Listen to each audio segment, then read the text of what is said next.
drastis ya. Nah, kalau misalnya Indonesia sudah mampu memproduksi kapal-kapal canggih penangkap ikan seperti kapal-kapal ikan Thailand, maka sekali lagi eksistensi mafia pencuri ikan ini akan terganggu. Nah, makanya saya curiga jangan-jangan ya.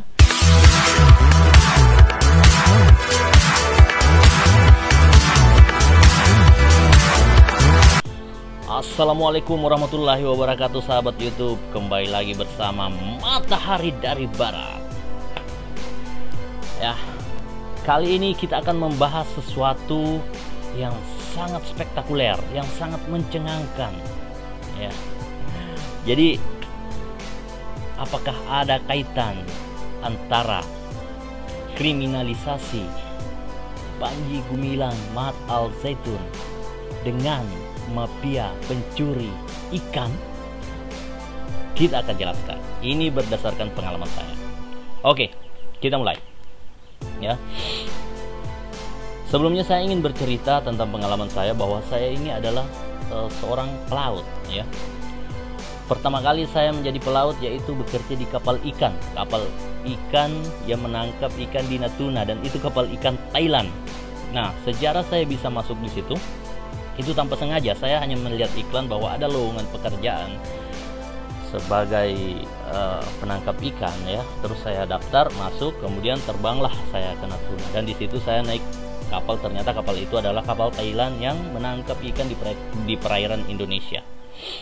Nah, fungsi saya di atas kapal itu rupanya hanya sebagai formalitas saja bahwa ada orang Indonesia yang bekerja di situ. Jadi seolah-olah itu, saya tidak tahu ya, apakah itu punya dokumen ganda, jadi di saat masuk di Indonesia menggunakan dokumen-dokumen Indonesia, dan ketika selesai menangkap dibawalah hasil tangkapan itu ke Thailand ya. Nah, itu pengalaman saya. Nah, selanjutnya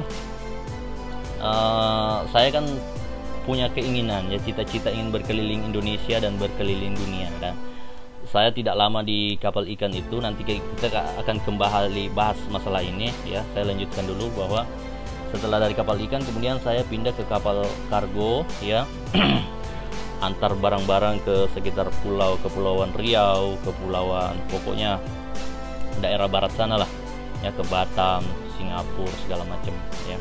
Nah, kemudian setelah itu saya bekerja di kapal takbut ya, kemudian saya bekerja di kapal anchor handling ya, pengeboran lepas pantai ya di daerah Pulau Seribu di sana ya. Kemudian terakhir saya bekerja di kapal pesiar ya, bergaul dengan berbagai bangsa-bangsa yang ada di dunia ya. Disitulah kenapa saya sangat memahami apa itu toleransi. Oke. Kembali ke kapal ikan tadi ya.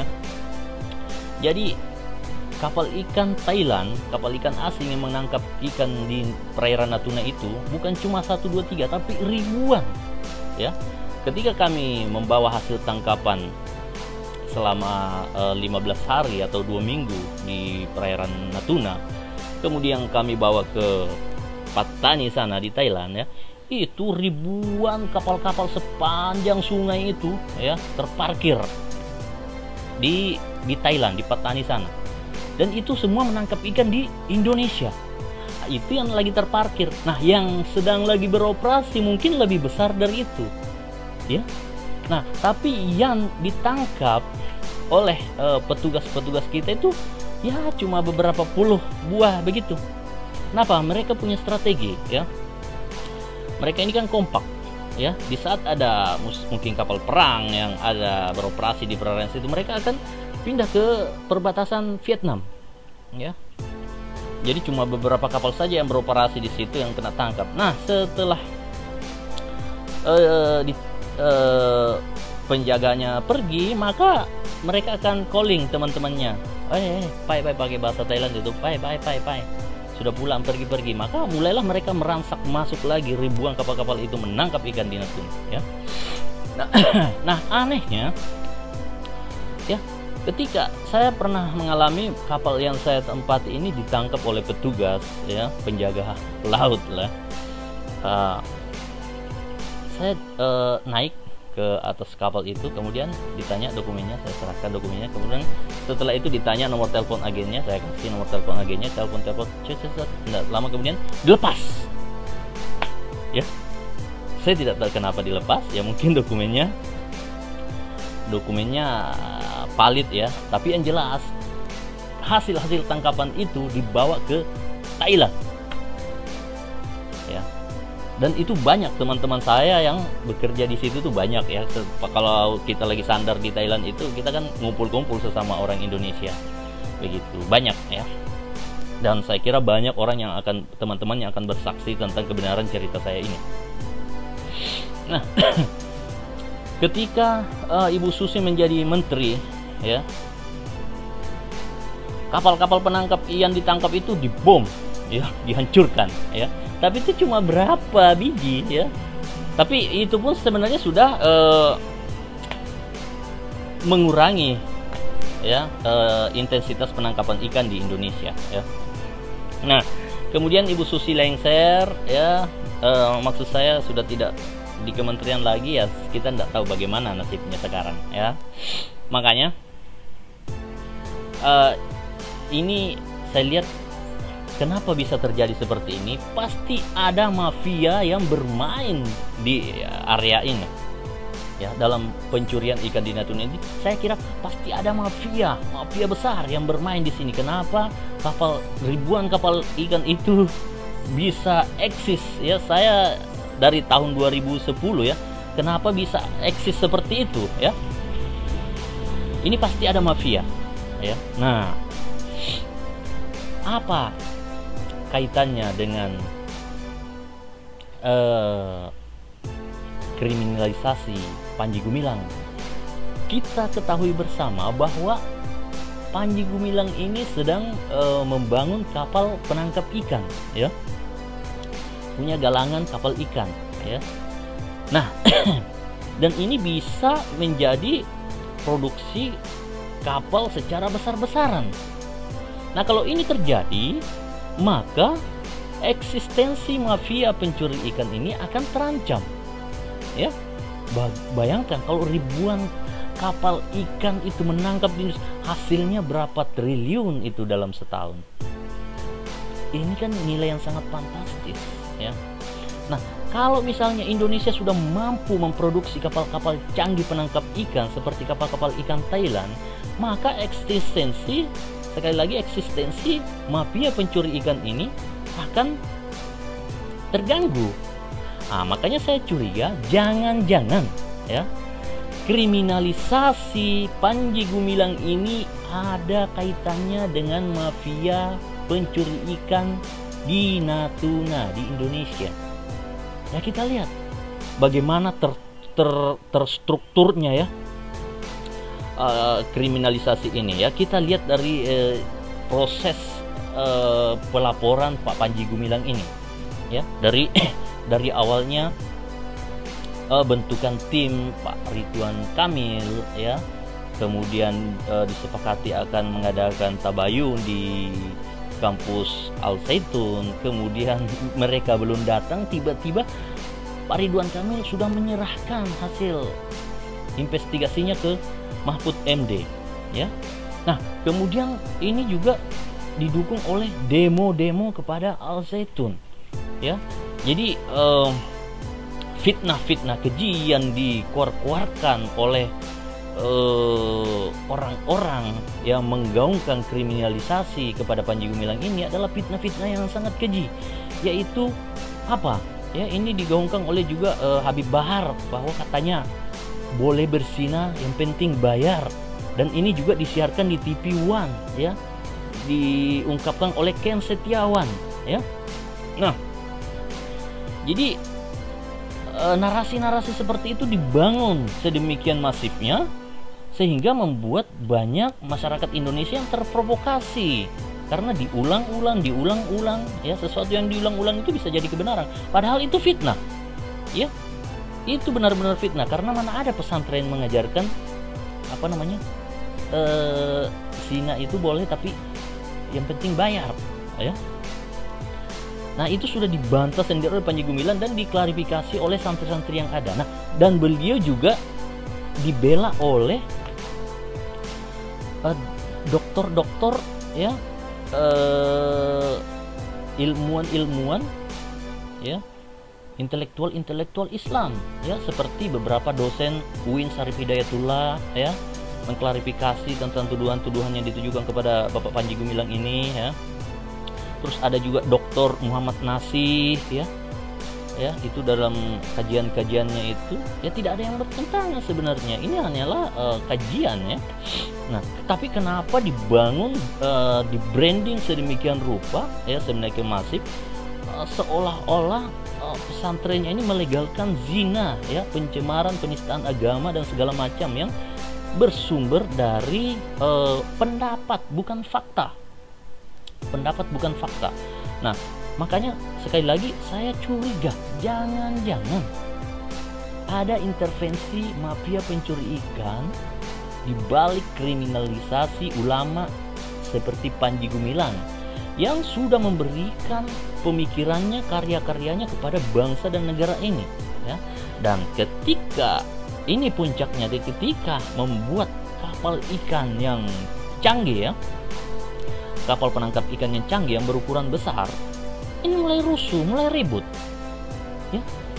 Bayangkan kalau misalnya kapal ikan diproduksi dalam skala besar ya, hasil ikan yang ada di Indonesia ini akan menjadi kekayaan Indonesia dan bisa mencukupi kebutuhan ikan di Indonesia dan mungkin bisa diekspor, sehingga pendapatan devisa dari hasil ekspor itu tadi akan mampu membangkitkan perekonomian Indonesia yang lagi terpuruk karena banyaknya PHK yang terjadi. Nah, tapi di balik itu ada oknum-oknum yang mungkin mata pencahariannya akan terganggu ketika kapal-kapal pencuri ikan ini tersisihkan, tersaingi oleh kapal ikan hasil karya anak bangsa yang diproduksi untuk menangkap ikan di perairan Indonesia sendiri. Nah, ini hanya pendapat saya ya. Saya ini adalah berdasarkan pengalaman saya. Ya. Nah, mudah-mudahan ya kita semua jangan gampang terprovokasi dan sadar bahwa ya keinginan luhur seorang Panji Gumilang ya untuk mengembalikan Indonesia kepada poros maritim ya, dengan membangun kapal-kapal ikan, kapal-kapal ikan yang besar ya. Nah, dalam segi pertahanan negara ini juga besar sekali fungsinya. Bayangkan kalau ribuan kapal-kapal ikan ini ya mengarungi perairan Nusantara, mereka bisa menjadi intelijen negara ya. Ketika ada misalnya gangguan keamanan dari luar, kan mereka bisa difungsikan ya, tanpa negara harus mengeluarkan budget yang besar untuk membeli kapal-kapal ya, karena tidak bisa memproduksi ya dalam skala besar. Ini kan kapal-kapal ikan ini kan bisa difungsikan juga sebagai pertahanan negara. Makanya Bapak Prabowo ini harus merespon hal ini baik-baik ya, karena ini sebenarnya adalah upaya menghalangi kemajuan bangsa dan negara ya. Ketika orang yang ingin membangun kapal-kapal ikan ya dalam skala besar ini dikriminalisasi, ini Pak Prabowo harus tanggap nih. Ya, ini sudah mengancam kedaulatan negara ini. Ini juga sudah dibahas oleh Dr. Koni Bakri ya dalam beberapa podcastnya. Saya lihat beliau mendukung Panji Gumilang untuk membangun kapal-kapal besar itu ya, karena ini juga bisa menjadi kekuatan pertahanan negara, kekuatan pertahanan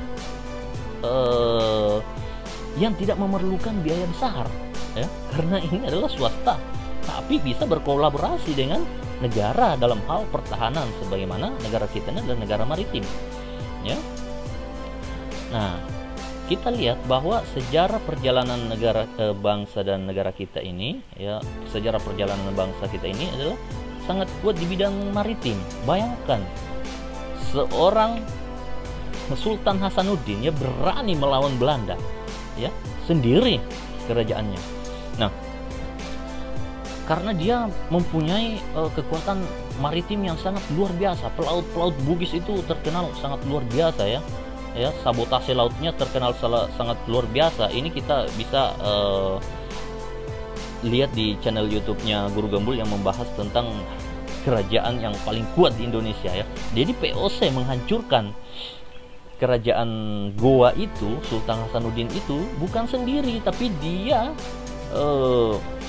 bekerja sama dengan kerajaan-kerajaan yang ada di Nusantara pada saat itu yang sudah ditaklukkan dan bekerja sama dengan dia untuk menyerang nih kerajaan Goa ya, Sultan Hasanuddin. Karena sangat kuat, berapa kali diserang sangat kuat karena Raja Goa ini punya pasukan sabotase laut yang luar biasa ya. Mereka di Sulawesi itu ada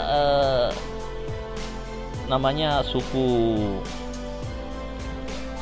apa namanya itu ya, yang punya kemampuan menyelam ke dalam laut dalam skala waktu yang lama, suku Bajoe ya.